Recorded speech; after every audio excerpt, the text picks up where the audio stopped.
ዮሐንስ ወንጌል ምዕራፍ 10 ላይ ሲነበብ እንደሰማችሁት ሁሉ የበጎች እረኛ እኔ ነኝ ነው የሚለው። የመንጋዎች እረኛ እኔ ነኝ። በጎቼ ድምፄን ያውቃሉ፣ እኔም ድምፃቸውን አውቃቸዋለሁ። በጎቼ ይከተሉኛል። ሌላ ሰው ሲመጣ ግን አይከተሉትም። የሌላውን ድምፅና የእረኛቸውን ድምፅ በጎች ለይተው ያውቃሉ። አሁን ትልቁ ነገር ይህ ነው። እረኛ የራሱ ግዴታ ስለሆነ በጎቹን ያውቃል። በጎቹ የእረኛቸውን ድምፅ የማወቅ ግን ግዴታ አለባቸው። ማንም ነጥቆ እንዳይወስዳቸው። መንጋዎች በራሳቸው የእረኛቸውን ድምፅ ካላወቁ በንጥቂያው ጊዜ ለሚደርስባቸው ነገር ሁሉ ትልቅ አስተዋጽኦ ያደረጉ እነሱ ናቸው። የእረኛቸውን ድምፅ ማወቅ፣ የእረኛቸውን ቤት ማወቅ፣ እረኛቸው የሚያሰማራባቸውን ቦታዎች ማወቅ አለባቸው። ምክንያቱም እረኛ ዝም ብሎ መንጋዎች በፈለጉበት ቦታ ላይ አይከተልም። መንጋዎች ናቸው በእረኛው ቦታ ላይ መገኘት ያለባቸው እንጂ እረኛው መንጋዎቹ እንደፈለጉት አይደለም።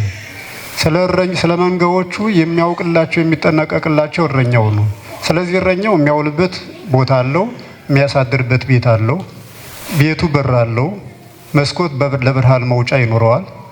እረኛው የሚመጣ በበሩ እንደሆነ መንጋዎቹ ጠብቀው የሚረዱት በመንጋው እረኛው ይመጣል፣ በበሩ እረኛው ይወጣል ብለው ነው። በስተኋላ በኩል በጓዳ በር ባለው በመስኮቱ ከመጣ ግን እረኛቸውን ሁልጊዜ በዚያ መስኮት ላይ አይተውት ስለማያውቁ ያንን ነጣቂ ሰው አይከተሉትም። እንደገና እረኛ ማለት ከውጭ ያለውን ነገር ለመንጎቹ ማቅረብ ብቻ አይደለም። ከውስጥ ሁሉ ስጦታ ያስፈልጋል። ከውጭ በተፈጥሮ የተገኘ ወይም በፈጣሪ የተገኘ ሳርና ውሃ ለመንጋ ያስፈልገዋል። ከውስጥ ደግሞ ሕይወት ያስፈልገዋል። በውጭ መርዳት ብቻ አይደለም እረኝነት፣ ሕይወትን ካሳና ዋጋ አድርጎ እስከ መክፈል ድረስ። ይህን ያደረገ የእረኞች አለቃ ጌታ ኢየሱስ ክርስቶስ ነው፣ ሕይወቱን አሳልፎ የሰጠ። ነገር ግን ማንም ቢሆን በሚችለው መጠን ግን በእሱ ኃላፊነት ላሉ ሰዎች ግን መስዋዕትነት መክፈል ግን ያስፈልጋል። አያችሁት? ማንም ይሁን ማን እናት አባቶች እያሉ ልጆች ሊራቡ አያስፈልግም። እናት አባቶች እያሉ በልጆች ላይ አንድ ነገር ሊደርስባቸው አያስፈልግም። እናት አባት ሲሞቱ ሊደርስባቸው የሚችለው ነገር ሊደርስባቸው ይችላል። እናትና አባት እያሏቸው ግን እናትና አባቶቻቸው ሰንፈው ልጆችን ሊያልፋቸው የሚችል ነገር ሁሉ ሊያገኛቸው አያስፈልግም። ሁሉም ሰው አሰሪ ለሰራተኛው፣ ሰራተኛም እንዲሁ ለአሰሪው፣ ቀጣሪ ለቀጣሪው፣ ተቀጣሪ ለቀጠረው ሰው፣ እናት አባት ለልጆቻቸው፣ ልጆች ለእናት ለአባቶቻቸው ሕይወታቸው መክፈል የሚያስፈልግ ከሆነ መክፈል ግዴታ ነው። ምክንያቱም እረኝነት ነው። አሁን እኛ እረኝነት የምንለው ሁለት መስመሮች ብቻ ናቸው ትላልቆቹን፣ እነሱ ክህነትና መንግስትን ነው። ሁሉም ግን እረኝነት አለው። ሰውነት እረኝነት ይፈልጋል። ብዙ ጊዜ ያልገዛነው መንግስት አለ፣ የምንጠራበት የማይገዛልን መንግስት ወይም የማንገዛው ሀገር። እኛ መንግስት ሆነን የማንገዛው ሀገር ላይ አለን። የህይወታችን ንጉሱ እኛ ነን፣ ግን አንገዛውም። የህይወታችን እረኛ እኛ ነን፣ ግን አንጠብቀውም። የማንጠብቀው ንብረት ምን ያደርግልናል? የማንገዛው ሀገርስ ምን ያደርግልናል? ይሁሉ ሰው ፕሬዝደንት ቢባል ምን ይጠቅመዋል? ለምን? የሚገዛው ሀገር የለማ። እኛ ሰው መባላችን ምን ይጠቅመናል? ለምን? ራሳችን መግዛት አልቻልንም። ሰው ተብለን ራሳችን የማንገዛ ከሆነ ማንን ማለት ነው? ፕሬዝዳንት ወይም ጠቅላይ ሚኒስትር ተብለን የምንጠራ ነገር ግን ግዛት የለሾች ማለት ነው። አንድ ሰብድ ጋር ወገሌ ፕሬዝዳንት ገሌ ቢሉት አሁን እየቀለድንበት ነው እንጂ ብንለው እየጠራ ነው አይደለም። ሀገር የሌለው ፕሬዝዳንት የለም። ሀገር የሌለው ጠቅላይ ሚኒስትር የለም። የኛ ህይወትም አሁን ሰው ከተባልን ደግሞ የማንገዛው ሰውነት ሊኖር አያስፈልግም። እና እረኝነት የውጭ አካል አይደለም፣ የውስጥ አካልን ነፍስና ስጋን ገዝቶ አንድ አድርጎ መኖር ማለት ነው። ይህ በሚሆን ጊዜ አሁን ራሱን የገዛ ሰው ሁልጊዜ እንደሚባለው ሁሉ ራሱን የገዛ ሌላውን ይገዛል። ራሱን ያልገዛ ግን ማንንም አይገዛም። ዓለም የሚተላለቀው ሌላውን ለመግዛት፣ ራሱን ሳይገዛ ሌላውን ለመግዛት መስዋዕትነት ይከፍላል ዓለሙ ሁሉ። ነገር ግን እናቶቻችን፣ እህቶቻችን፣ አባቶች፣ ወንድሞች ራሱን የገዛ ሰው ሰውን ለመግዛት አይሯሯጥ። ምን ያደርግለታል? ሰውን መግዛት ምን ይጠቅማል? ምንም ነገር ለሰራተኛ ለመገልገል ጥቅምን ለማበርከት ካልሆነ በቀር የሰው መሪ መባል ምን ይጠቅማል? ምንም የሚጠቅመው ነገር የለም። የሚጠቅመው የራስ መሪ ሲኮን ነው። ወዮ ራሱን የመራ ሰው፣ ራሱ የሚገዛለት ሰውነት ያለው ሰው ምን የተባረከ ሰው ነው። አንደበቱ የሚገዛለት ሰው፣ ፍላጎቱ የሚገዛለት ሰው፣ ፍላጎቱን የሚያዝ ሰው፣ ፍላጎቱን የሚመራ ሰው። ያዕቆብ እንደተናገረው ትልቁ መርከብ በትንሽ ቀዛፊ ወይም በትንሽ ኃይል ይመራል ይላል። ትልቁ መርከብ ያን ያህል ሰው አንድ ከተማ ማለት ነው፣ አንድ መርከብ ማለት ነው። ግን የሚመራው በትንሽ ነገር ነው። በትንሽ ነገር በአንድ ሰው በትንሽ ትንሽ ሰርክል ነው የሚመራው ያ ሁሉ ሀገር ማለት ነው። አንደበትን የምትመራው እንደዚህ ያለ ትንሽ ነገር ናት። መላስ የምትባል ሞተር ናት የምትመራው። ካፒቴኑ ያንን መርከብ በዚያች ሞተር የተነሳ መራው። የዚህ ኃይል ባለቤት ግን በምላሱ አማካይነት ሰውነት መምራት አይችልም። ምላሱን የሚገታ ሰው ትልቅ መርከብ ከሚመራ ሰው በላይ ነው። ትንሽ ሰዓት ሀገር እንደምታቃጥል ሁሉ ትንሽ ምላስም ነፍስና ስጋን ታቃጥላለች። ምላሱ የተገዛለት ሰው፣ ሲሰድቡት ዝም ያለ ሰው፣ ሲያሙት እየሰማ ዝም ያለ ሰው እንዴት ያለ የተከበረ ሰው ነው። ራሱ ለራሱ እረኛ የሆነ ማለት ነው። ራሱን የጠበቀ ሰው ከእርሱ በላይ ላሉ እረኞች ራሱን ያስገዛ ተገዥ ነው። አሁን እናቶቻችን እህቶቻችን ይህን ያህል ስገጅ፣ ይህን ያህል ስገዱ፣ ይህን ያህል ስገድ፣ ይህን ያህል ጹም የምንላቸው እኛ ራሳቸውን ለገዙ ሰዎች ነው። ራሳቸው ለተገዛላቸው ሰዎች ነው። ራሳቸውን ያልገዙ ሰዎች ከዚህ ውስጥ የሉም። ራሳቸውን የገዙ ሰዎች ግን ራሳቸው ፈርደው ሲመጡ የሚገባውን ነገር አባቶች ይሰጧቸዋል። ስለዚህ እረኝነት ከውጭ ከተጠበቀ ኪሳራ ነው። ቄስ አይጠብቅም ሰው። ቄስ አንድ ሰው አይደል? ከሰዎች መካከል አንዱ አይደል? ቄስ አይደለም ጠባቂው። ቄስ የጠባቂዎች ጠባቂ ነው። ራሳቸውን ጠብቀው የሚመጡ ሰዎች ጠባቂ ነው እሱ። አያችሁት? ምዕመናን የሚውሉት ሌላ ቦታ እንዴት ቄስ ይጠብቃቸዋል? ምዕመናን የሚመሩት በራሳቸው ፍላጎት እንዴት ቄስ ይጠብቃቸዋል? ምዕመናን የሚኖሩት ለራሳቸው ሕይወት እንዴት ቄስ ይጠብቃቸዋል? ያንን የሚኖሩበትን የሚያኖራቸውን ሕይወት የመሩ ሰዎችን ነው ካህን የሚመራቸው። ራሱን የመራው ሰው፣ ራሱን የገዛን ሰው በካህን እያመካኘን ከሆነ ተሳስተናል። ካህኑ የሚሯሯጠው ለራሱን በእውነት ማለት ለራሱ ብቻ ነው። ራሱን ለማዳን እግዚአብሔር በመንጋዎቹ ላይ ራሱ ካህኑ ሳያውቅ ራሱ እግዚአብሔር አውቆ ስለሾመው ራስን ለማትረፍ ካህኑ የራሱን ሩጫ ይሮጣል። እንዲህ አድርጉ፣ እንዲህ አታድርጉ፣ እንዲህ አድርጉ፣ እንዲህ አታድርጉ። ይሄ የራስ ስራ ነው። ምዕመናን ደግሞ የራሳቸውን ስራ ይህን ባላደርግ እግዚአብሔር ይቀየምኛል፣ ይህን ባላደርግ ይፈረድብኛል ብለው ራሳቸውን ሊጠብቁ ያስፈልጋል። ራሱን የጠበቀ ሰው እንኳን ሰው ይቅርና ከብትን እንኳን ራሱን የጠበቀ አውሬ አይበለውም፣ ሌባ አይሰርቀውም። ሆን ተብሎ ቤት መጥቶ የሚወስድ ሌባ ካልሆነ በቀር ድንገተኛ ነጣቂ አይወስደውም። ከመንጋው የተለየ ከእረኛው የወጣው ነው ቀበሮ የሚበላው። ቀበሮ ታውቃላችሁ አይደል? ከመንጋ መካከል ቀበሮ አይበላም። ከመንጋው ተለይቶ ሲሄድ የነበረውን ነጥቆ የሚወስደው እዩት። ሌባም እንዲሁ በመደቦ ጎድን ያለው ነው እንጂ ከመንጋው መካከል ድንገት ቀን መጥቶ አይወስድ። ይታያል። እረኛው በብዛት ያሉት መንጋዎች መካከል የእረኛው ዓይን ስላለ ከምዕመናን መካከል የወደቁ ሰዎች በአብዛኛው ልብ ብላችሁ እዩት፣ ራሳቸውን ለንጥቂያ ያጋለጡ ሰዎች ናቸው። ለምን እንዲህ አይደረግም? ለምን እንዲህ አይደረግም? ለማን ገሌን ለምን እንዲህ ያደረገ? ገሌም ለራሳቸው ሕይወት የሰውን ሕይወት ማመካኛ ያደረጉ ሰዎች ናቸው የሚነጠቁ። የሁላችን እረኛና ጠባቂ ግን ጌታ እግዚአብሔር ራሱን ነፍሱን አደራ ለእግዚአብሔር የሰጠ ሰው ሁሉ አይነጠቅም። እስኪ ባለፈው ከያዝነው ርዕሰ አጋጣሚ ዛሬ እረኝነት ስለሆነ በእነዚያ ነገሮች የንስሐ አባት መያዝ ለምን ያስፈልጋል? የንስሐ አባት መያዝ ለአንድ ክርስቲያን ግዴታው ነው። የንስሐ ልጆች መያዝም ለአንድ ካህን ግዴታው ነው። አሁን ካህን ነኝ ብሎ ንስሐ ልጅ አልዝም ማለት አይቻልም። ምእመን ነኝ ብሎ ደግሞ የንስሐ አባት ሳይዙ መኖር አይቻልም። የንስሐ አባት ራሱ የተመሰረተበት ይህን አይነት ሂደት የተመሰረተበት ስርዓት ስላለው አንድ ምእመን ንስሐ አባት አለው፣ አንድ ካህንም የንስሐ ልጅ አለው። ሁለቱ የራሳቸው ሕይወት የእግዚአብሔር መንግሥት የሚያገኙበት እድል ፈንታቸውን የሚመሩት በዚህ አይነት ካህኑ አይ ንስሐ ልጅ መያዝ ኃጢአት ነው ብሎ ጻድቅ ሆኖ ማለት በፍጹም አይቻልም። ዲያቆን ሆኖ ቅስና ያስኮንናል ያስፈርድብኛል ብሎ ካህን ሳይሆኑ መኖር አይቻልም። በዲቁና ማለፍ አይቻልም። እንደምታውቁት ሁሉ ዲቁናም ጊዜ አለው። ወጣትነት ያስፈልገዋል፣ ልጅነት ያስፈልገዋል። አባቱን ዲያቆን መሆን አይችልም። በዚህ አይነት መንገድ ወደ ክህነት ከተገባ የሰው ንስሐ ልጆች አሉ። ከዚህ ባሻገር እንደጋዳና ስጋ ወደሙ መፈተት አለ።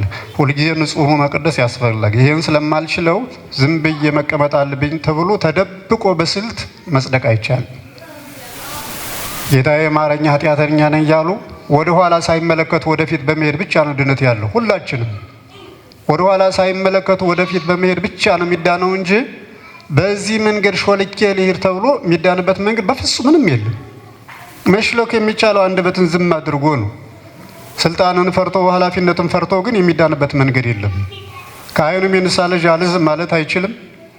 እንደምታውቁት እጅግ ንስሐ አባት ከመያዝ ይልቅ ንስሐ ልጅ መያዝ እጅግ ከባድ ነው። በጣም እጅግ ከባድ ነው። የምናውቀውን ሰው መጨመር ማለት ነው። የራሳችን ሕይወት አልገዛ ብሎ የማይገዛ ሌላ ኃይል እንደገና መጨመር ማለት ነው። የራስን ሕይወትስ ሊወቅሱት ይቻላል። ያ ደግሞ የማይከሱት ሌላ አካል ነው። እኛ ንጹሕ ሳንሆን ንስሐ መቀበል ማለት ኃጢአትን መስማት ማለት በጣም እጅግ ከባድ ነው። ግን እምቢ አይባልም። ወደደ እርሱ ጌታ እግዚአብሔር ወደደ። የመላእክቱ የንጹሐን ፈጣሪ ኃጢአተኞች በኃጢአተኞቹ አንደበት እንዲመሰገን ወደደ። ምን ይደረጋል? ስለዚህ አያችሁት? መላእክት ስጋውን ደግሞ እንዲፈትቱለት አልፈለገም። የመላእክት የንጹሐን ፈጣሪ በኃጢአተኞቹ እጅ ተላልፎት ለኃጢአተኞቹ ተሰጥቶ አሁንም ኃጢአተኞቹ እንዲፈትቱት አሁንም ኃጢአተኞቹ እንዲቀበሉት ወደደ። ስለዚህ ምርጫውን ምን እናደርገዋለን? ኃጢአተኞችን የወደደን እርሱ ነው፣ እኛ እኮ አይደለም። እርሱ እስከወደደን ድረስ የወደደንና የተወደደልን መውደድ ደግሞ እኛ ግዴታችን ነው። ስለዚህ ንስሐ አባት መያዝ፣ ንስሐ ልጅ መያዝ የአንድ ካህንና የአንድ ምዕመን ግዴታ እንጂ ውዴታና ምርጫ አይደለም።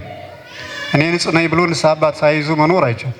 ንጹሕ ነኝ የሚለው በራሱና እኔ ንስሐ አባት መሆን ኃጢአት ያስገባኛል ማለት ሁለት ሁሉ አንድ ናቸው።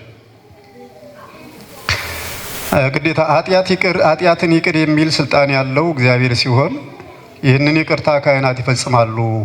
ይቅር ይላሉ አይደለም፣ የእግዚአብሔርን ይቅርታ ካህናት ያስፈጽማሉ። እርሱ ራሱ ሊቀ ካህናት ኢየሱስ ክርስቶስ ከሦስቱ መካከል አንዱ ነው። አንድ ንስሐውን ኃጢአቱን የሚናገር ሰው አለ፣ ኃጢአቱን የሚቀበል አለ፣ ጌታው ግን አለ። ቀጥታ ንስሐው ኃጢአት የሚናገረው ለሊቀ ካህናት ኢየሱስ ክርስቶስ። ሦስተኛውኑ የተቀመጠ እርሱ ነው። ከ318ቱ መካከል አንዱ በወንበር የተቀመጠው ጌታ ኢየሱስ ክርስቶስ ሶስት ሆነው ሁለትም ሶስትም ሆነው በስሜ በሚሰበሰቡት መካከል በዚያ እኔ እገኛለሁ። ስብሰባው ግን በስሙ የሆነ አያችሁት? ለአድማ አይደለም፣ ለግድያ አይደለም፣ ለዝሙት አይደለም፣ ለክፉ ነው። በስሜ ለሚሰበሰቡት ነው። ለመልካም ነገር ስሙ ለሚቀደስበት ስለሚወደስበት ነገር በተሰበሰቡት መካከል እርሱ ራሱ አሉ። እነዚህ ሰዎች ሁለቱ የተገናኙት ለስሙ ነው። ስሙ ሕይወትና መድኃኒት ነው ብለው የተሰበሰቡ ሰዎች ናቸው። መንጽኤ አበሳ ክርስቶስ በሁለቱ መካከል ሶስተኛ ሆኖ ይገኛል። ስለዚህ ቀጥታ ንስሐው እየተነገረ ያለው ለካህኑ ሳይሆን ለሊቀ ካህናት ኢየሱስ ክርስቶስ ነው። ለክርስቶስ ብቻ መናገር አለብኝ በማለት ኃጢአትን አድልቦ ራስን እያታለሉ መኖር አይገባም። አሁን ጥቅሶችን ሁሉ መሸፈቻ ማድረግ አያስፈልግም። ጥቅሶች የተጠቀሱበት ዓላማ አላቸው። ኃጢአትን መናገር ለክርስቶስ ነው። ለካህን መናገር አያስፈልግም። አሁን ለክርስቶስ ነው ኃጢአትን መናገር። ኃጢአት የሚናገር አሁንም እኮ ለክርስቶስ። ካህን እኮ የክርስቶስን ውክልና ይዞ የሚያስፈጽም በገሃዱ ዓለም ላይ በገሃድ ላሉ ሰዎች የሚገለጽላቸው ማለት እንጂ በመካከላቸው እኮ ኃጢአትን የሚቀበል ስርየት የሚሰጥ እኮ ሊቀ ካህናቱ ነው። እሷል ለብቻ በስውር ለሱ ነግረዋል። አዎ ይነገራል። ግን በገሃዱ መጥቶ ለካህናት በመካከል ሁለትም ሆነ ሶስትም ሆኖ በሚሰበሰቡት መካከል የሚነገር አድልቦ ማስቀመጥ አይቻልም። ኃጢአት አንደኛ ለክርስቶስ እነግረዋለሁ በማለት ሁለተኛ እንደገና ይህን ሰርቼ እናድርጌ ብሎ መቀጠር አያስፈልግም። ስጋ ወደሙ ተቀበሉ። ገና ነኝ። ስሬት አይመች፣ ጥሩ ላይ አይደለም ያለሁት። ታዲያ ጥሩ ላይ ካልሆነ ያለንበት ስጋ ወደሙ መቀበል ነው እንጂ። አያችሁት? ስጋ ወደሙ እኔ ኃጢአተኛ ነኝ፣ ጥሩ ነው፣ ትክክል ነው። ታዲያ ለኃጢአተኛ መድኃኒት መውሰድ ነው እንጂ ኃጢአተኛ ነኝ እያሉ ከመድኃኒቱ መራቅ ምን ያስፈልግ? የሰው ውስጡ ገልጦ አይታይም እንጂ እኮ ማንም እኮ ንጹሕ የለም። ቅድም ያልኩትን ነገር ሰምታችሁ ይኮነ ማለት እርሱ ስለወደደው ግዴታ ነው ለኃጢአተኞች መፈተቱን ለኃጢአተኞች መታደሉን እሱ ነው ያደለን። እሱ ስለወደደው ኃጢአተኞች ሳናፍር ትናንት ያለንበትን ነገ የምንኖርበትን ቦታ እያውቁ ስጋውን ፈትተዋለን። እሱ ነው ያለው። ይህን ባናደርግ ከዚህ የተሻለ ሳይሆን ከዚህ የባሰ ስለሚያገኝን ግልጽ እውነቱ ማለት ይህን ባናደርግ የከፋ እንጂ የተሻለ ነገር ስለማያገኝን ቀርበለን እያል ስጋውን ደግሞ መፈተት ያስፈልጋል። ስጋው ደግሞ የሚቀበሉትም ከዚህ የተለዩ ሰዎች አይደሉም። እኛ ከተቀበልን እናንተ የማትቀበሉት ምክንያት የለም። አንድ ሰዎች አይደለም። አባታችን አንድ፣ ተፈጥሯችን አንድ፣ የወጣንበት አንድ፣ የምንገባበት አንድ። ቀድሞ የወጣ ነው ከማይጸን፣ አሁን የምንቀበረው ወደ ማይጸን፣ ከእናታችን ማይጸን ራቆታችን የወጣን ወደ እናታችን ወደ ምድር ማይጸን ራቆታችን የምንገባ። በዚህ መስመር ያልመጣ በዚህ መስመር ያልወጣ ሰው የለም። የመጣ ነው በዚህ ነው፣ የምንወጣውን በዚህ ነው። ማንም ሀብታም ቢሆን ድሃ ቢሆን እንዲህ ነው የመጣው። እዩት። ስለዚህ ቄስና ምእመናን የሚለያቸው ነገር የለም። ስራውን አስፈጻሚና ስራው የሚፈጸምላቸው አካላት ከመሆን ባሻገር ሌላ ነገር የለም እና ኃጢአትን ማሳደር አስፈላጊ አይደለም ላለው ነገር አንዳንድ ጊዜ የእኛ ድክመትም የምእመኑ ድክመትም ተጨምሮ በዚህ ጊዜ ንስሐ አይገባም። ምእመኑ ያን ምክንያት በዚህ ጊዜ ንስሐ ስለማይገባ አይሰገድም አይጾምም ተባለ እንጂ ኃጢአት አይነገርም ይላል። ጭራሽ የሚደረገውን ድርጊት ማመቻቸት ያለበት ካህኑ ነው። ምእመኑ ካህን መሆን አይችልም።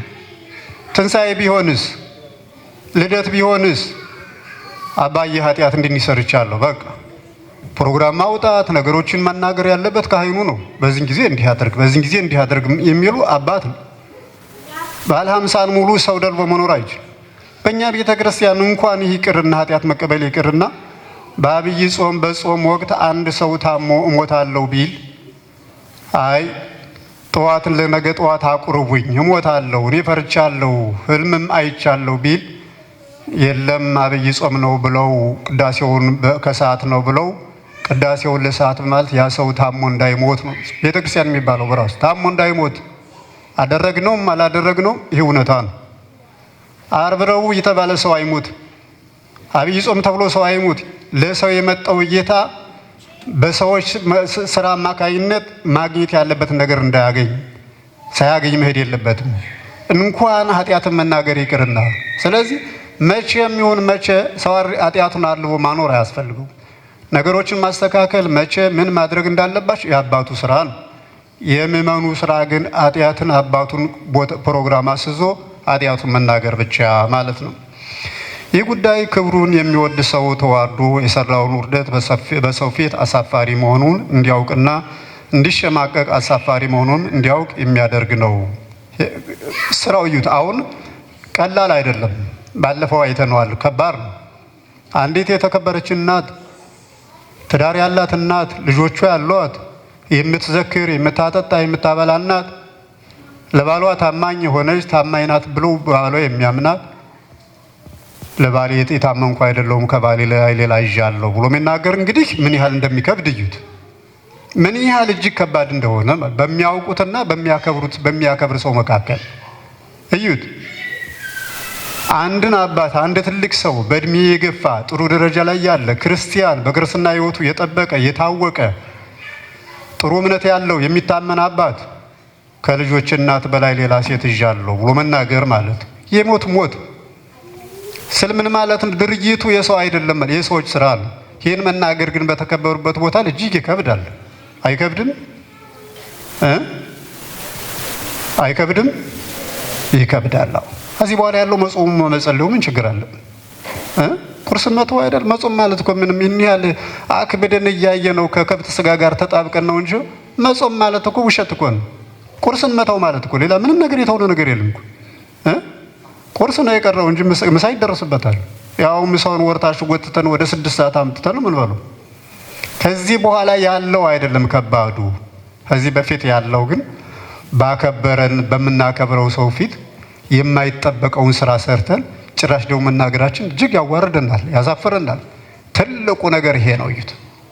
ለእግዚአብሔር እንዲህ ብለን አላየነው ምን ይሰማናል? እዩት። ስጠን ከማለት እኮ የከበደ ነገር አያገኝ። ጌታ ሆይ ትናንት የዋልኩበትን ታውቀዋልና ይቅር በለኝ ብለው ምንም ይሰማኝ ነገር የለም። እዩት። አንድ እንደ ጨርቅ ያለቀ እንደ እንጨት የተፋቀ አንድ ትንሽ ሰው ግን ያሳፍራል። ይሄን ኃጢአት ሰርቼዋለሁ።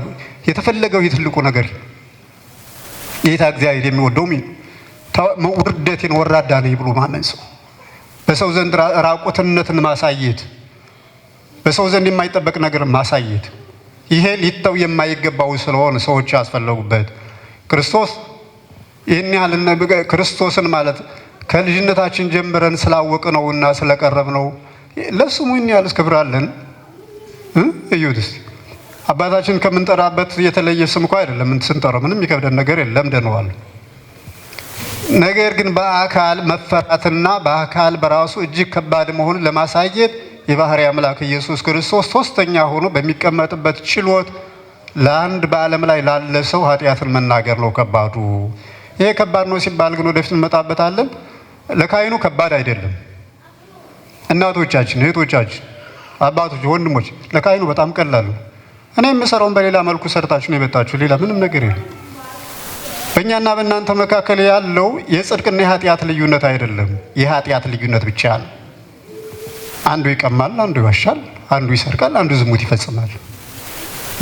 ዝሙት የፈጸመው ሰውዬ ለሚቀመው ሰውዬ ነው የተናገረው።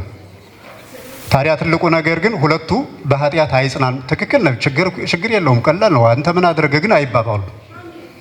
አለማድረጋችን እንዳለ ሆኖ ግን ያን ጊዜ ግን ሰው እውነተኛ ሆኖ አይ ትክክል አይደለም ግን አልፏል፣ ይህን አታድርግ ይለዋል። ኃጢአተኛውን ለኃጢአተኛው የሚነጋገሩበት መድረክ ነው። ክርስቶስ ብሩክ ነው። ሚካኤል ቢሆን ምን ያህል ያስፈራ፣ ገብርኤል ቢሆንስ ምን ያህል ያስፈራ። ምክንያቱም ኃጢአትን ያውቁትማ እነሱ። እግዚአብሔር በችሎቱ በዙፋኑ ቁጭ ብሎ ቢነግሩት ምን ያህል ያስፈራ። በአካል ቀጥታ ማለት ነው። እንዴት ያሸማቀቅ። ስለዚህ ያ እንዳይሆን ኃጢአተኛው ለኃጢአተኛው በኃጢአተኞቹ መድረክ ላይ እግዚአብሔር ንጹሕ ተገኝቶ የሚያስፈጽመው ጉዳይ ነው። በአካል ላለ አካል የሚነገር ስለሆነ እንጂ ከክርስቶስ ለመሸሽና ወደ ፍጡር ለመጠጋት አይደለም። አያችሁት? በአካል ላለ አካላዊ ሰው ለመናገር ተፈልጎ ነው እንጂ ከፈጣሪ ሸሽቶ ወደ ፍጡር ለመጠጋት አይደለም። ሰዎች የሚመስላችሁ ሽፋን የሚሰጡት ይህንን ቦታ አይደለም። ግን በአካል ለአንድ ሰው መናገር እጅግ አስፈሪ ስለሆነና የሊቀ ካህናቱ ስልጣንም በካህኑ በውክልና ስላለ ነው እንጂ ወደ ፍጡር መጠጋት አይደለም። ፍጡሩ ስለዚያ እኮ ነው እግዚአብሔር ይፍታ የሚለው፣ እኔ ፈትቻለሁ የማይለው። በዚች ቃል ብቻ እኮ ማን ለማን ምን እየተናገረ እንደሆነ መርዳት ይቻላል። በውክልና ለያዘው በወኪሉ በወካዩ ስም ነው የሚሰራው። እግዚአብሔር ይፍታ፣ እግዚአብሔር ይባርክ። እዩት። ቡሩክ ሁኝ እንኳን አይልም ካህኑ ብራስ፣ እግዚአብሔር ይባርክ። ተፈታ ተፈች አይልም፣ እግዚአብሔር ይፍታ። የባለስልጣኑ ስልጣን ነው፣ ውክልና ነው ያለው። ስለዚህ ከፈጣሪ ለመሸሽ በፍጹም አይደለም። ሲጀመር ይህን የሚሉ ሰዎች ራሳቸው ንስሐ እኮ አይገቡም። ለምን ራሱ እንደምንከራከረው ሁልጊዜ አይገባኝም። አሁን ስግደት ሲነሳ የጸጋ ስግደት አለ፣ የአምልኮ ስግደት አለ፣ የአክብሮት ስግደት አለ። በቃ መቀበጣጠር ሰው ወደ ግን እኮ በርከክ ብሎ የሚሰግድ ሰው የለም። እንኳን ሌሎቹን ስለዚህ የሚያወሩትን ይቅርና እኛም እንኳ ብዙ ጊዜ አንሰግድም። ከቆመው ከቆመ ቢሲ ወይም ከመድረኩ ጋር ጠጋ ብለን ተሳልመንም ግን በርከክ ብለን እንኳን አንሰግድለት። ስለ ስግደት ለፍጡር እንዲስግደት ይሰገዳል፣ ተከበረ ሰው እንዲሰገዳል፣ ፈጣሪ እንዲሰገድ ከዚያ ደረጃ ራሱ አልደረስም። ስለዚህ ይህን የሚባለው እነዚህ ሰዎችም አሁን ለዚህ ለክርስቶስ ነው መናገር፣ አዎ ለክርስቶስ ነው። እኛ ግን እየነገርን ያለ ኃጢአታችን ለክርስቶስ እንጂ ለሌላ አይደለም። ካህኑ እግዚአብሔር እንደራሲ ውክልና የያዘ ክህነቱም የጌታ ኢየሱስ ክርስቶስ ክህነት ነው። የፍጡር ክህነት የለም፣ የፈጣሪ ክህነት ነው። የሁሉም ካህናት ስልጣን የጌታ ኢየሱስ ክርስቶስ ነው። ንጹሕ ሆኖ ለተገኘ ሰው ያተርፍበታል፣ ንጽሕና ከሌለ ደግሞ ይከስርበታል። ካህን ስለሆነ የሚጸድቅ የለም። በየክህነት ስራ ስለሰራ ብቻ ነው። ክርስቲያን ስለሆነ የሚጸድቅ የለም። የክርስትና ስራ ስለሰራ ብቻ ነው። ስለዚህ ከፍጡር ለመጠጋት አይደለም።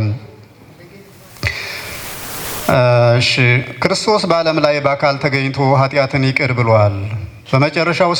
በመጨረሻም ስልጣኑን እስከ ዓለም ፍጻሜ በዓለም ለሚኖሩ ሐዋርያ ሰጥቶ በምድር የፈቱት የተፈታ እንዲሆን አድርጎ በመወከል አድርጓል። ግን እስከ ዓለም ፍጻሜ ድረስ እኔ ከእናንተ ጋር አለሁኝ እኖራለሁ። ስልጣን ካላቸው ምእመናን ጋር፣ ስልጣን ካላቸው ካህናት ጋር፣ ንስሐን ከሚቀበሉት ካህናት ጋር፣ ንስሐ ከሚገቡት ምእመናን ጋር፣ ስጋው ደሙ ከሚያቀሩት ካህናት ጋር፣ ስጋው ደሙ ከሚቀበሉት ምእመናን ጋር እስከ ዓለም ፍጻሜ እኔ አለሁኝ። ዛሬ ቀኑ ማን ነው? እሁድ ነው። ለዚህ ሁሉ ምእመናን ግን ዓርብ የተሰጠው ስጋ ሳይሆን ዛሬ እንደ ዕለተ ዓርብ ሆኖ የሚሰጥ ነው።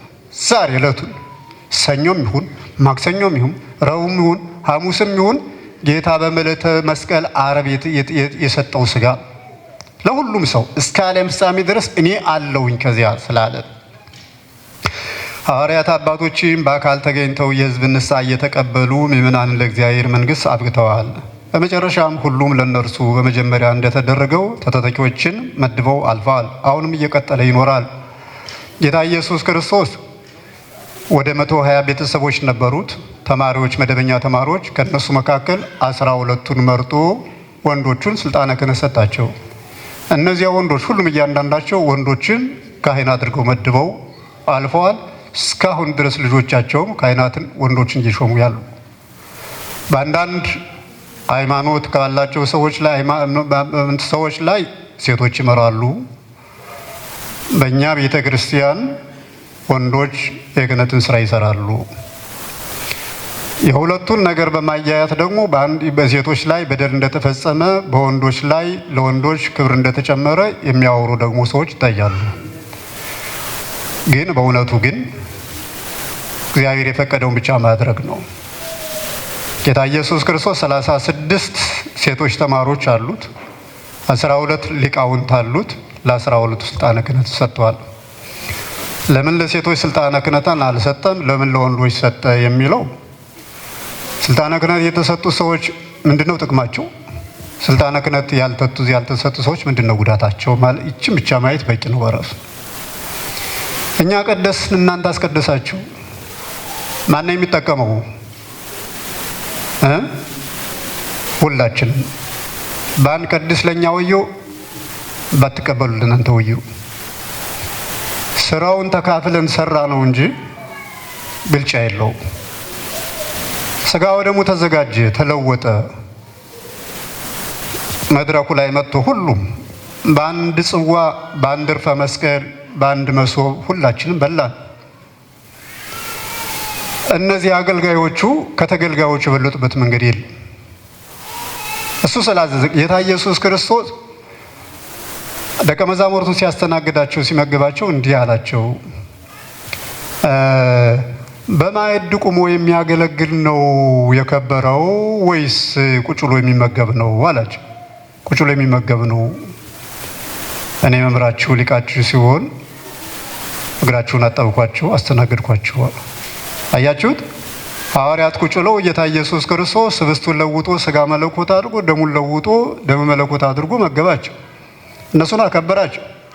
እናንተንም እግዚአብሔር ጌታችሁ አከበራችሁ፣ አስተናጋጅ መደበላችሁ። ከውስጥ የሚደረግ ሌላ ነገር የለም። ጸሎት ነው የተደረገው። ማዕዱ ግን ለዚህ ሁሉ ሰው ለዚህ ሁሉ ህዝብ ነው የተደረገው። ጌታ አክብሯችሁ፣ ሰራተኛ ቀጥሮላችሁ፣ ሰራተኛ መድቦላችሁ፣ እናትንገላቱ አድርጓችሁ፣ ድካማችሁን አውቆላችሁ፣ ተረድቶላችሁ፣ ልጆቻችሁን ካህናት አድርጎላችሁ። እናንተ ርኩስ ብትሆኑ እኮ የእናንተ ልጆችም ርኩሶች ናቸው። አያችሁት? እናንተ ንጹሖች ስለሆናችሁ አይደለም የእናንተ ልጆች ካህናት የሚሆኑት። እዩት፣ የእናንተ ልጆች ካህናት የሚሆኑት እናንተ ንጹሖች ስለሆናችሁ አይደል? ስለዚህ ስለሆነ ወንዶችን እየመደቡ እስካሁን ድረስ፣ ነገር ግን የሴቶች አገልጋዮች ናቸው ወንዶቹ የተመደቡት። ወንዶች ሁሉ ለሴቶቹ ለማገልገል ነው እና እስካሁን ድረስ እንዲህ ሲኖር ይኖራል። የንስሐ አባት ምስጢር የንስሐ አባት የሰውም የሰማው ምስጢር ለማንም የማይነገር የዘላለም ምስጢር ነው። ይህን ምእመናን ሊያውቁት ያስፈልጋል። እኛም ካህናት ልንረዳው ያስፈልጋል። ካህን የሰማው ምስጢር የታጠበ ልብስ ማለት ነው። ምስጢሩም ታጥቦ የጠፋ ለማንም መቼም ቢሆን መቼ አይነገርም። መቼም ቢሆን መቼ ይህን ከተናገረ ወዮ፣ ይህንን ለሌላ ሰው ከተናገረ ወዮ። ምንም ይሁን ምን ሰው በሕይወት ሊጣላ ይችላል። ሰው በሀገር ሊለያይ ይችላል ማለት ሀገር ሊቀይር ይችላል። ሰው በሞት ሊለያይ ይችላል። መቼም ቢሆን መቼ የትም ቦታ ቢሆን የትም ቦታ አሁንም ቅድም ከተነገረበት ደቂቃ ውጭ የሚነገርበት ጊዜ የለውም። ካህን ጠባቂ ነውና ለማንም መናገር የለበትም። ካህን ምስጢር ጠባቂ ነውና ለማንም መናገር የለበትም። ገሌ እኮ እንዲህ አለኝ፣ ገሊት እኮ እንዲህ ብላ አይባልም። ስለዚህ ነው ምእመናን ልቦናቸውን ከፍተው በእምነት ያንን የተደረገውን ድርጊት ሁሉ የሚናገሩ። ሁለት ሰዎች እያወቁት አንድ ሰው በጣም ቅርበት ያለው ሳያውቀው የሚኖር ምስጢር አለ። ሚስትና የንስሐ አባት የሚያውቁት አለ። ባል የማያውቀው ጭራሽ አለ። ባልና ካህን የሚያውቁት አለ። ሚስት ጭራሽ የማታውቀው ትዳሯን ሊያናጋ የሚችል ልጆቿን ሊበትን የሚችል ካህን የሚያውቀው አለ።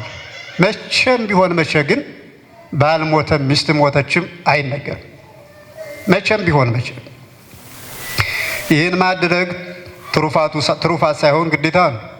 ለውለታ አይደለም ምስጢር የሚጠበቀው። አምነው ስለነገሩት አይደለም፣ ወደው ስላከበሩት አይደለም፣ አክብረው ስለሚነገሩት መቼም ቢሆን መቼ ለራስ ተብሎ የሚነገር። ይህን መናገር እጅግ ከአርዮስና ከይሁዳ የበለጠ ቅጣት ስለሚያደርስ ራሱ ከቅጣት ለማምለጥ ነው የሚጠብቀው። ይህን ጊዜ የሚፈታው ምስጢር አይደለም።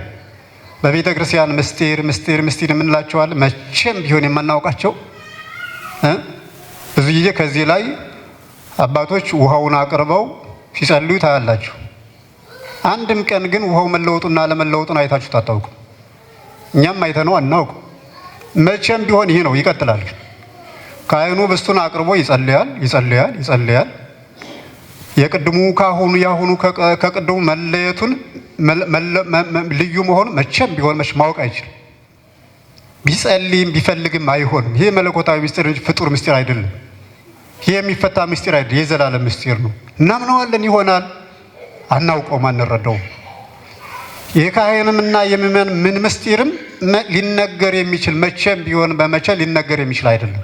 በቃ ዝም ብሎ ተይዞ የሚኖር ነው። ይህን ማድረግ ትሩፋት ሳይሆን ግዴታ ነው። ከንስሐ ልጁ የሰማውን ማንኛውም ነገር በቀጥታም ሆነ በተዘዋዋሪ በቀጥታም ይሁን በተዘዋዋሪ በቅርበትም ሆነ በርቀት መቼም ሆነ መቼ ሰው ቢሞትም ሀገር ቢቀይርም ለማንም መናገር አይችልም። ሰው ቢሞትም የዛሬ ስንት ዓመት የገሌ መታሰቢያ ነው፣ የዛሬ ስንት ዓመት ሞተ፣ እንዲህ እኮ ነበር ስራው አይባል። መቼም ቢሆንም አገር ቢቀይርም በሞት ቢታጣም ምንም ቢሆን ምን ለማንም ይሆን ለማን ለቤተሰብም አይነገርም፣ ለምንም ነገር አይነገርም። የካህን ሚስትም አታውቅም ስለ ራሷ ኃጢአት እንጂ ስለማንም ማወቅም አትችልም። የንስሐ አባት ካህን እንጂ የካህን ሚስት አይደለችም። አንድም ነገር ማወቅም አይጠበቅባትም፣ ልታውቅም አትችልም። ወደ ማንም አይሄድም። የካህን ልጅም አያውቅም። የሁለቱ ሰዎች ብቻ ተንጠልጥሎ የሚያዝ ምስጢር ነው። እርሷ ካልተናገረች በቀር ካህኑ አይናገርም። እርሱ ካልተናገረ በቀር ካህኑ አይናገርም። እርሱ አውርቶት በሌላ ከተወራ በቀር እንጂ እሱ አውርቶ በሌላ ከተወራ በቀር እንጂ በካህኑ በኩል ሊወጣ የሚችል አንድም ነገር የለም። በክፋትም ቢሆን አይደለም በክፋት ዛሬ እንዲህ የሚያደርጉ ሰዎች አሉ ብሎ ለትምህርት ምሳሌ አድርጎ ማቅረብ ራሱ አይቻልም። አሁን አንዳንድ ጊዜ የምንናገራችሁ በአሁኑ ሰዓት ሰዎች እንዲህ ያደርጋሉ፣ በአሁኑ ሰዎች ሰዓት እንዲህ ያደርጋሉ። ምናልባት የቃላት ማጠር ሊሆን ይችላል፣ ወይም በአይን እይታ የተረዱትን ሊሆን ይችላል እንጂ ትናንት ንስሐ የገባችው እናት የተናገረችው አይደለም። ትናንት ንስሐ የገባው አባት የተናገረው ግን አይደለም። አጋጣሚ በብዛት በዓለሙ ላይ የሚደረገውን ነገር አባት ለማስተማር ወጣ ብሎ እንዲህ ይደረጋል እንዲህ አታድርጉ ሊል ይችላል። ወይ እኔ ስለነገርኩት እኮ ነው ማለት አይቻልም። ወይ የኔን ነው የተናገረው ትናንት ማለት አይቻልም። ትናንት የነገርኩትን ዛሬ እንዲህ ከሆነማ እንዴት መናገር ይችላሉ? ከዚህ ጋር ሊገናኝ አይችልም። ካህኑም ግን ይህን ተጠንቅቆ ነው መናገርና መኖር ያለበት ማለት እንዲህ ያለ ነገር ባለበት ጊዜ ተጠንቅቆ ንስሐ ልጆች ተናግረው ያሉትን ነገሮች ጫፋቸው እንዳይዘልቅ አድርጎ በላይ መናገር እንጂ ያንን አውጥቶ ለሕዝብ ማስተማሪያ አድርጎ ራሱ መናገር አይቻልም። ምክንያቱም ሕዝቦች ይደነግጣሉ፣ ምስጢራቸው አደባባይ እየወጣ ነው ብለው ይሸበራሉ፣ ወደፊት ከመናገር ይቆጠባሉ፣ ራሳቸውን ተሸማቀው ይኖራሉ፣ የካህኑ ተገዥም ለመሆን ይጥራሉ። እዚህ ይታያሉ። አባታቸውን ዘወር ሲል ያማሉ፣ ሲመጣ ያሸረግዳሉ። ለምንድን ነው ይህ? በዚህ ሳይሆን በከተማ በአዲስ አበባ የምናያቸው ነገሮች አሉ። አባታቸውን የሚያሙ ሰዎች አሉ። ማማቱ ጥሩ አይደለም። ሲመጡ ግን በጣም እጅግ ብድግ ብለው ይቀበላል። አባታችን እንዲህ ነው እንዲህ ምን ሆነው እኛ የምናውቃቸው ሰዎች አባታቸው ሲያሙ የነበሩ ሰዎች አባታቸው ሲመጡ እንዲህ የተንቀጠቀጡት ለምንድን ነው? አንድ ነገር ብናሳይ ደግሞ የባሰ ነገር ይወጣብናል ብለው ከአባታቸው ጋር ብዙ ጉዳዮች ምስጢሮች ስላሏቸው ያ ነገር እንዳይወጣ በጥላቻ ፈርተው። አሁን እዩት፣ ይህ አይደለም ዋናው። ካህኑ ለራሱ ብሎ ነው የሚኖረው እንጂ ለማንም ብሎ አይኖርም። መቼም ቢሆን መቼ ማለት ከንስሐ ልጅ የሰማነው ማንኛውም ነገር በቀጥታ ሞት ዘዋሪ በቅርበትም ሆነ በርቀት መቼም ሆነ መቼ ሰው ቢሞትም ሀገር ቢቀይርም ለማንም መናገር አይቻልም። አይደለም በክፋት ዛሬ እንዲህ የሚያደርጉ ሰዎች አሉ ብሎ ለትምህርት ምሳሌ አድርጎ ማቅረብ አይቻልም። ይህንን አድርጎ ከተገኘ በምድር ከክህነት እስከ መሻር የሚያደርስ ቅጣት ይደርስበታል። በሰማይም የእግዚአብሔር ፈቃድ የእግዚአብሔር ቅጣት ይጠብቀዋል። ስለዚህ ምእመናን አምነው በግልጽ ኃጢአታቸውን ሳይደብቁ ለካህን ይናገራሉ። ካህኑም የሰውን ኃጢአት ለማንም ሳይናገር ለራሱና ለምእመናኑ ተጠንቅቆ ይኖራል። ይህ ለካህን የሚነገረው ካህኑ ራሱ ለራሱ ብሎ የሚኖርበት እንጂ ለእናንተ በይሉንታ በውለታ ብሎ የሚኖርበት አይደለም። እናንተ እንድትወዱት የሚሸፍንላችሁ አይደለም። እናንተ እንድታከብሩት የሚሸፍንላችሁ አይደለም። እናንተ ስላመናችሁት የሚታመንላችሁ አይደለም። እግዚአብሔር ስላመነውና አደረው ግዴታ ስለሆነ ይህን ይጠብቀዋል። መቼም ቢሆን መቼ ማለት ይህ ሲሆን ምእመናን ግዴታቸውን ያውቃሉ፣ ካህኑም ግዴታውን ያውቃል። የንስሐ አባት ኃላፊነት የሚለው ሌላ ጊዜ እናየዋለን እንዳይረፍድብን። ስለዚህ ንስሐ መግባት የንስሐ አባት መያዝ አባታችን መልአከ ገነት እንደተናገሩት ያስፈልጋል። ግን ነገሮችን ሁሉ በእርጋታ ማየት፣ በስርዓት ማየት። የንስሐ አባት ሲያዝም ኃጢአቱን የንስሐ አባት እንደሚያስወግድና ነገሮችን ሁሉ በእሱ ላይ እንደሚጥል አድርጎ አለማየት፣ ራስን ገዝቶ በእሱ በኩል ለእግዚአብሔር ፈቃድ እንዲገዙ ማድረግ። እናንተ ካህናት ወደፊትም እናንተ ካህናት የውጩን ጠብቁ፣ የውጩን መርምሩ፣ እኔ ግን የውስጡን እመረምራለሁ ይላል በአትናቴዎስ ላይ ያደረው የእግዚአብሔር መንፈስ። የውጩን የምታውቁትን ነገር ብቻ እንዲህ አታርጉ በሏቸው። የሚነግሯቸውን እንዲህ አታርግ ጥሩ አይደለም በሏቸው። ውስጡን እመረምራለሁ። ስለዚህ የውስጥ እረኛችን ቅድም አባታችን ሲናገሩ እያንዳንዱ አካል ውስጥ ገብቶ የሚዳኘው ጌታ እያንዳንዱ አካል ውስጥ ገብቶ የሚዳኘው አምላክ ኢየሱስ ክርስቶስ ለመንግስቱ ፍጻሜና ወሰን የሌለው በቅልጥም ውስጥ ያለው በደም ስር ውስጥ ያለው አይምሮ ውስጥ ያለው በቆዳ ውስጥ ሁሉ የሚኖሩ የቆዳን ጥበብ የሚሰጥ ሕዋሳትን የሚቆጣጠር ደም ዝውውርን የሚያስሄድ ነገሮች ሁሉ የሚቀርብ የሚጎዳውን ነገር የሚያስወጣ የሚጠቅመውን ነገር የሚያስገባው እርሱ ንጉሱ በውስጥም በውጭም ያለው ንጉስ እኛ የማንገዛውን ዓለም ሁሉ ገብቶ የሚገዛው አያችሁት? ይህንን ራሱ የምናንቀሳቅሰው እኛ አይደለም። እኛማ በእናንተ ታረስ ያመን ለምን እምቢ ይለን ነበር? እሱ ነው ራሱ የሚያንቀሳቅሰው ሁሉን። እኛ የምንገዛው ህይወት በጭራሽ የለም።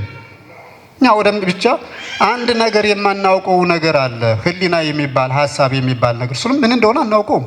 ህሊና የለሽም ህሊና የለህም እንለዋለን እንጂ ህሊና ምን አካል የለውም። የት ላይ ነው የሚኖረው? አናውቀውም። እሱ ለምደን የምንጠራበትና የምንጠራው ነገር ነው። በእርሱ አማካኝነት መሄድ እንዳለብኝ ያስታውሰኛል። ምችል ከሆነ ሞክራለሁ። ነገር ግን የእግር ሂደቶችን ሁሉ የሚያስዳቸው እሱ ነው። ማየት ወደዚህ ዙሪ የሚል ነገር ውስጥ ይመጣል። እንዞራለን። ስንዞር የሚያሳየው ምስሉ ያንን ህሊና የፈጠረውም እርሱ ነው። እንድንዞር የሚያደርግም ስንዞር የምናየውን ነገር የሚያሳየንም እርሱ ነው። እርሱ የማይገዛው የሌለ ሁሉን ነገር የሚገዛ ጌታችን እግዚአብሔር እና ለዚህ ሕይወት ለዚህ ሕያው ተገዥ መሆን ያስፈልጋል። እናቶቻችን እህቶቻችን አባቶቻችን የሚነገረው ንስሐ አባት ያዙ ነው።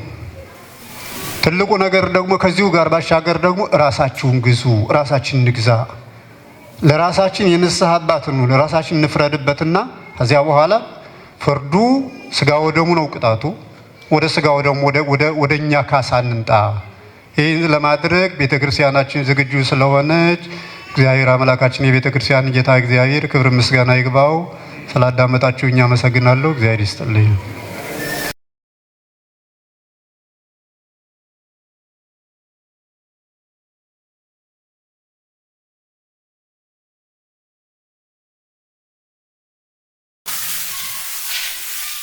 ተማልና አባታችን አሜን። ቃለ ሕይወት ያሰማልን። ሁላችንም ቃለ ሕይወት ያሰማቸው። ሰምተን ለመጠቀም ፈጣሪ ይርዳን። ወደ ማስታወቂያዎች አሉ። ወደ ማስታወቂያዎች ነው መልሳለሁ።